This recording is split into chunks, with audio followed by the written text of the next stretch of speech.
Hello everyone, আমি নাহিন। এটা আমার ডেইলি ভ্লগ। এটা হচ্ছে আমার ডেট নাইটে যাওয়ার একটা ভ্লগ, খুবই ছোট্ট একটা ভ্লগ। কোথায় গিয়েছিলাম, কি খেলাম এবং কিভাবে রেডি হলাম, এই সব কিছু নিয়েই হচ্ছে আমার এই ছোট্ট ভ্লগটা। আজকে ছিল শুক্রবার, আমরা ঈদের সময় একটা ফর্মাল ডিনারে যাই ফুল ফ্যামিলি। এটাকে আমরা আসলে ডিনার ডেট নাইট বলি বা যেটাই বলি না কেন। তো যাবো করে যাওয়া হচ্ছিল না নানা কারণে। তো আজকে আমরা ঠিক করেছি আগে থেকে যে আমরা যাব। তো আমার চুল সব সাদা হয়ে গিয়েছিল, গোড়া বেড়ে গেছে, কারণ ঈদের আগে কালার করেছিলাম, এবং আমি ম্যানিকিউরটা করলাম পার্লারে। এই দুটো কাজ করতে আমি যাই, আর একটা হচ্ছে আইব্রোজ প্লাক। এই তিনটা জিনিস আমি আসলে মাসে দুবার যেয়ে করে আসি।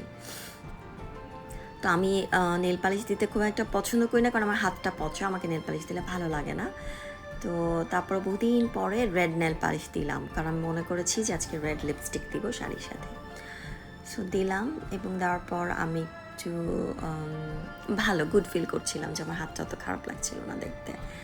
এবং যেহেতু রুট কালারের পর চুলে শ্যাম্পু করা হয়, করে এবার চুলটাকে একটু সেট করে দেয়, তো ভালো লাগছিল নিজের কাছে। এরপর সন্ধ্যায় রেডি হয়ে গেলাম। আমি পরেছি রাজশাহী সফট সিল্কের উপরে বাটিক করা। এই শাড়িগুলো অনেক আগে আমাদের মায়েরা পরতো, সেটা দেখে আমি এটা রাজশাহী থেকে এনেছিলাম। আমার এটা খুবই পছন্দের একটা শাড়ি, এবং ভীষণ পিওর সিল্কটা, খুব সফট।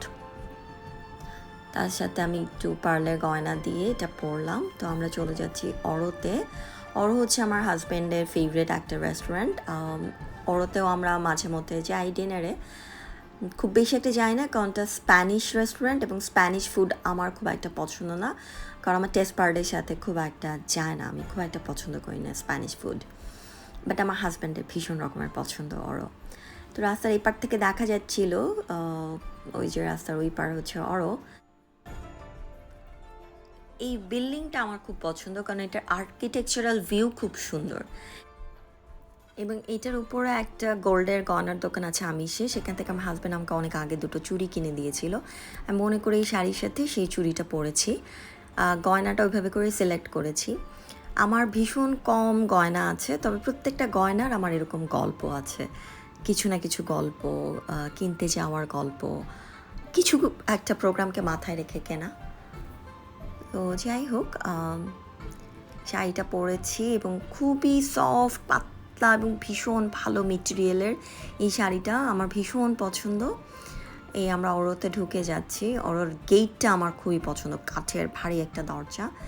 ঢুকতেই আমিষের ওদের দোকানের বৈশাখ উপলক্ষে এরকম করে ফুল দিয়ে সাজানো, এবং ঢুকতেই ভীষণ রজনীগন্ধার গন্ধ, পুরো জায়গা রজনীগন্ধার গন্ধতে মোমো করছে, ভীষণ পছন্দ হয়েছে আমার। তো এরকম ওদের ছাদে এরকম ইন্টেরিয়ার করা আছে। এই অরোর ইন্টেরিয়ার খুবই খুবই খুবই সুন্দর, খুবই সুন্দর ইন্টেরিয়ার। বাট লাইটটা, এই যে দরজার কথা বলছিলাম, এই যে কাঠের ভারী দরজা, এটা আমার খুব পছন্দ হয়েছে। এবং নানা রকম ছবি আছে, অবভিয়াসলি এই জিনিসগুলো আমার খুবই পছন্দ। কোনো রেস্টুরেন্টের ইন্টেরিয়ার ভালো না হলে আমার বসতে একদম ভালো লাগে না। এটা একতলা দোতলা মিলিয়ে ভেতর দিয়ে একটা রাউন্ড স্পাইরাল সিঁড়ি আছে, এবং ওপেন কিচেনের কনসেপ্ট।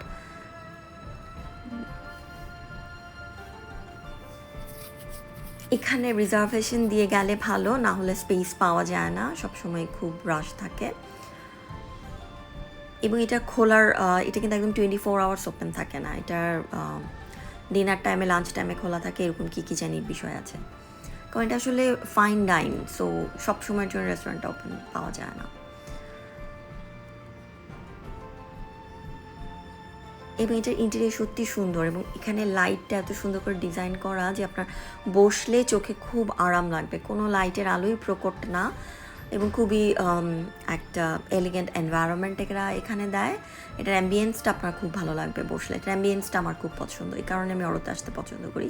ফুডের টেস্ট আমার পছন্দ না, এবং খুব ফ্রেশ ফুডই কিন্তু ওরা দেয় এখানে।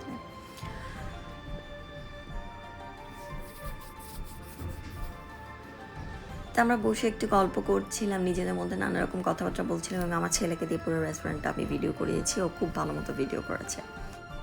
রেস্টুরেন্টটা আলোটা চোখে আরাম দিলেও এটাতে ভিডিও কোয়ালিটি আসলে খুব খারাপ আসে, মানে আলো বেশি নেই বলে ভিডিওটা ভালো হয় না। এরপর ওরা আমাদেরকে একটা ওয়েলকাম স্যুপ দিল, এটা পামকিন স্যুপের মতো, ঠান্ডা এটা সার্ভ করে। এটা মোটামুটি টাইপের চলে, আমার হাজব্যান্ডের খুবই পছন্দ হয়েছে স্যুপ, আমার আর আমার ছেলের মোটামুটি টাইপের, তার এক্সপ্রেশন দেখে বোঝা যাচ্ছে। এরপর আমরা একটা অনিয়ন স্যুপ নিলাম, এটার মধ্যে এই যে টোস্টেড ব্রেড দেওয়া, একদম হেভি চিজ দেওয়া পুরোটার মধ্যে, এটা খেতে বেশ ভালো ছিল।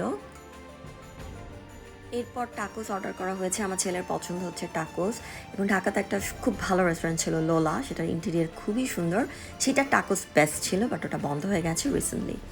এরপর একটা মেইন ড্রিঙ্ক, এবং এটা হচ্ছে কর্ন, সেটাতে একটু চিজ গ্রেট করে দাও, এবং এটা খেতে বেশ ভালো ছিল।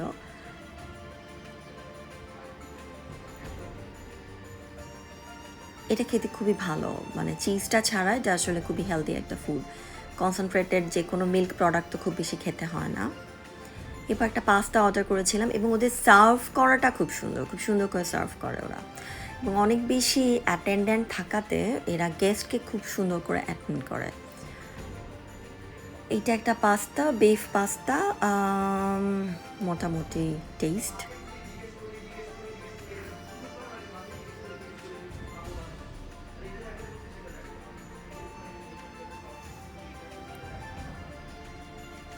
এরপর আবার রেস্টুরেন্টে একটু ভিডিও করা হলো। এদের দেয়াল টেয়ালগুলো খুব ভালো লাগে আমার, মানে ইন্টেরিয়রটা সত্যি খুব সুন্দর। ওপেন কিচেনটাও ভালো, একদম পুরোপুরি দেখা যায়, এবং আপনার দেখলে কোথাও কোনো রকমের আনকমফোর্টেবল সিচুয়েশন লাগবে না যে আপনি অর্ডার করবেন না। বাট একটাই প্রবলেম, টয়লেটটা হচ্ছে মেল ফিমেল সবার জন্য বোথ, মানে ইউনিসেক্স টয়লেট, এটা এই কনসেপ্টটা আমার একদম পছন্দ না। এখানে ওপেন কিচেনে রান্না হচ্ছে ঠিকই, কিন্তু আপনার চোখ জ্বলবে না, কারণ এদের এই বাতাসটা বের করে দেওয়া সিস্টেমটা ভালো, প্লাস হচ্ছে কোনো স্মেল নেই। টয়লেটেও খুব সুন্দর স্মেল পাবেন, রেস্টুরেন্টেও পাবেন, কারণ সবখানেই ওরা ইয়াংকির যে ক্যান্ডেল আছে সেটা ওরা জ্বালিয়ে রেখেছে, এবং খুবই নাইস একটা স্মেল চারিদিকে। মানে বসার জায়গা আমার সবসময় মনে হয় যে সব কিছু মিলিয়ে এটাকে আসলে এনজয় করা উচিত, নট অনলি ফুড। শুধু ফুড খেতে আমি আসলে যাই না কোথাও। তারপর ওই যে নিউ ইয়র্ক চিজ কেক একটা অর্ডার করা হয়েছিল, তারপর এটা একেবারে পিওর অ্যাপল জুস, সব কিছুই আসলে অ্যাভারেজ লেগেছে আমার কাছে, সবসময় তাই লাগে, কিন্তু আমার হাজব্যান্ডের সবই খুব ভালো লেগেছে, বিকজ তার এখানকার ফুড খুব পছন্দ। তারপর বাইরে আমি আবার একটু দাঁড়ালাম, এবং খুব খুব খুব সুন্দর বাতাস হচ্ছিল, এবং কোনো একটা বিশেষ কারণে একটা ফোঁটা গরম লাগছিল না, এত সুন্দর বাতাস হচ্ছিল, মোটামুটি উড়ে যাচ্ছি টাইপের একটা অবস্থা হয়েছিল। গাড়ি আনতে আনতে সামনে যতটুকু সময় ছিল তার মধ্যে আমি একটু ভিডিও করলাম, আমার ছেলে দৌড়াদৌড়ি করলো, এরপর গাড়িতে করে আমরা বাসায় চলে আসলাম। এই ডিনার ডেটটা আমার ছেলে এবং আমার হাজব্যান্ডের জন্য আমার তরফ থেকে ছিল। আমি যেহেতু আসলে একটা বিজনেস করি, তো সেই বিজনেসটা আমার আল্লাহর রহমতে এবার খুব ভালো হয়েছে এই ঈদে, তো সেই কারণে আমি ওদেরকে একটা স্পেশাল ডিনার ডেট গিফট করলাম।